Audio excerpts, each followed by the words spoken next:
কালকে থেকে পবিত্র মাহে রমজান শুরু হইতেছে, সেহরি খাওয়ার সময় হয়ে যাইতেছে, আর তোমরা সবাই নাক ডেকে ঘুমাইতেছ। সেহরি খাইতে হইব না, রোজা রাখতে হইব না? না না, এত রাইতে আমি কিছু খাবো না, আমি ঘুমাইতে গেলাম। এটা কেমন কথা বললেন আব্বা?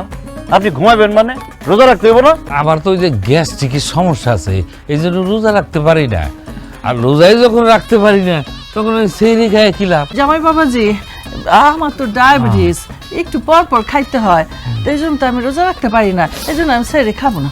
ভাই আমিও সেহরি খাইতে পারবো না। তুমি আমার ভাই বোনা যে আমি বাহানা দেখাইতেছি, বিশ্বাস করো কয়েকদিন ধরে আমার পেটের অবস্থা ভালো না, কতক্ষণ পর পর আমার বাথরুমে যেতে হয়। আর এই অবস্থায় যদি আমি সেহরি খাই তাহলে কালকে তো আমার সারাদিন বাথরুমে পড়ে থাকতে হইব। যেহেতু রোজাই রাখতে পারবো না, তাহলে আর সেহরি খাই কি লাভ, বুঝছো না? দেন দুলাভাই, আমি এমনি দুর্বল মানুষ, রোজা রাখতে চাই দেখুন কখন জানি ফিট হয়ে পড়ে গেছি। আর তাছাড়া আমি বেশিক্ষণ না খায় থাকতে পারি না, এই জন্য আমি সেহরিও খাবো না, রোজাও রাখবো না।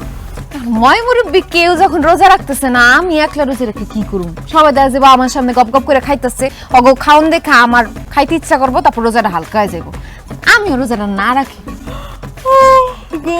ঘুমাইতে গেলাম, আহো ঘরে আহো। এই খবরদার, কেউ ঘুমাইতে যেতে পারবেন না।